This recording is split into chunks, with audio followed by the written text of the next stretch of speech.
Hey everyone, welcome back to another episode of Villain Talk. I'm your host Andy, and let's just jump right into it. To start things off, we're going to talk about a Disney movie from 1940 called Fantasia. In short, this is an incredible project featuring a handful of hand-drawn animations produced by Walt Disney Productions as interpretations to pieces of classical music performed live by the Philadelphia Orchestra. I have many fond memories watching and rewatching this movie as a kid with my older sister. We had it on VHS and would watch it in the basement on our fatback TV with the built-in VCR. Many of these scenes stand out to me for various reasons, such as this coffin walking away being generically scary, or we've got this sequence where ocean life is evolving into dinosaurs walking on land. I'll always remember this part where Morpheus is flying over the sky, turning day into night, and then of course have to shout out the Sorcerer's Apprentice episode real quick. But as a kid, I always remember anticipating the grand finale to Fantasia, bringing us to today's villain, Chernabog, the demon who shows up at the end of the movie during the orchestra's performance of A Night on Bald Mountain, and animator Bill Tytla reveals to us what must be Disney's most iconic rendition of pure evil. He's based off of the Black God from Slavic mythology and is paralleled to Satan by Fantasia's narrator, Deems Taylor.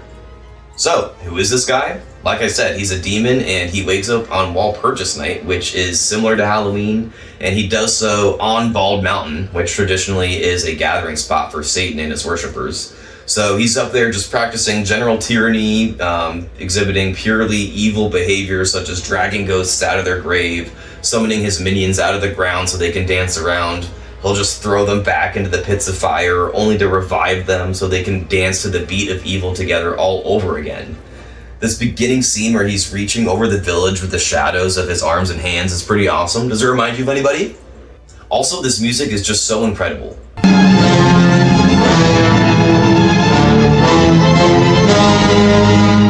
It's just like so good, and well, of course Chernabog has his actions. The score helps fuel his dark power because obviously he can't really rely on words to demonstrate his evil.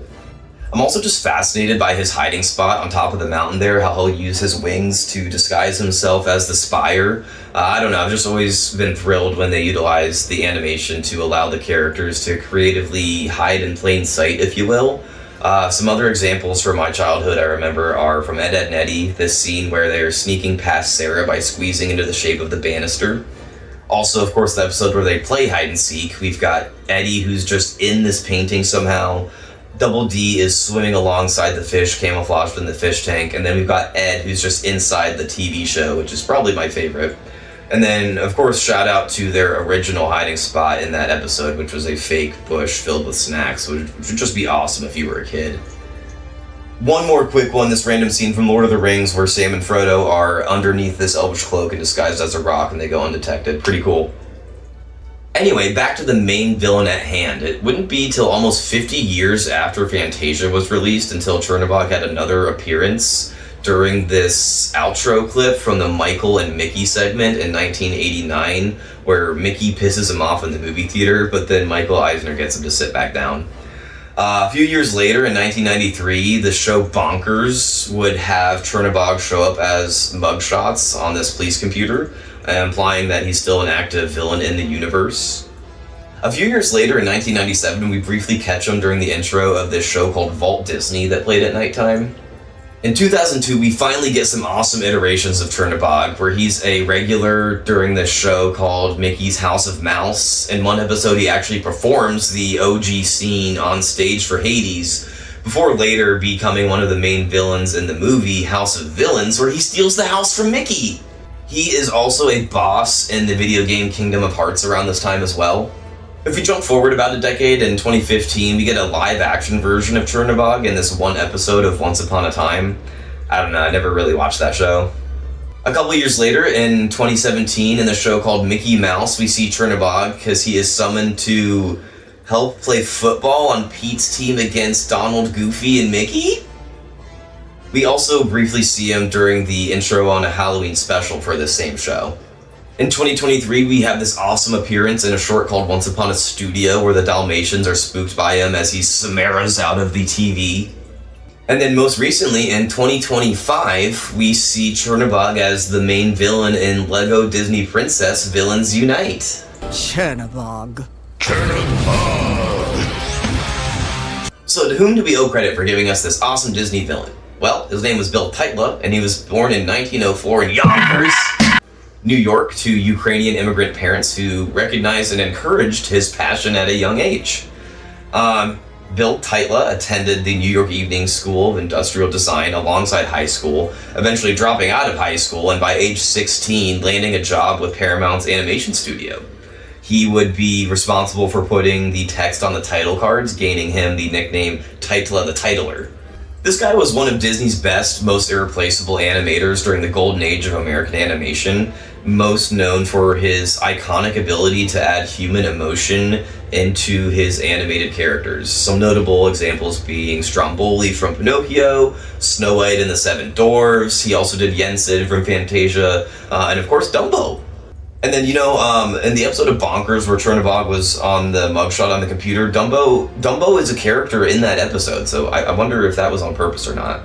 His first real experience with animation would be in the 20s, where he did shorts for Jeff and Mutt, aka he was animating what was now considered the first daily comic strip, so that's awesome. Later, he partnered with a guy named Paul Terry and worked for Terry Toons in the 30s, most notably working on Aesop's Fables. Closer to the mid-30s, while working at Terry Toons, Bill Tytla became friends with another animator named Art Babbitt, who eventually became his roommate and also influenced him to move out of New York and across the country to Hollywood to work for Disney. In 1935, Tytla would make a few shorts and very quickly catch the attention of Walt himself. And before we knew it, Tytla and his buddy Babbitt were soon two of the top salaried animators for Disney. They had their own Tuxedo Terrace house with a maid.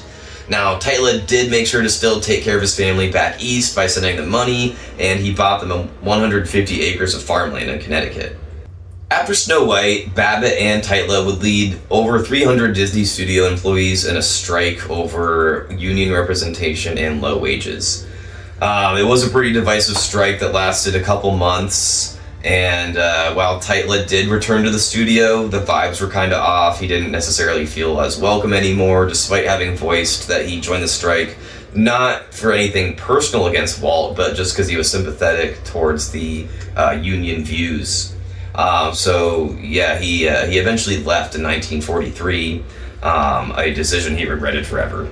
He did go back to Terry Toons for a little bit, but then eventually left and worked for Famous Studios, which is a studio owned by Paramount, and he helped direct several animation projects such as Little Lulu, Popeye, Casper the Friendly Ghost, and a few more.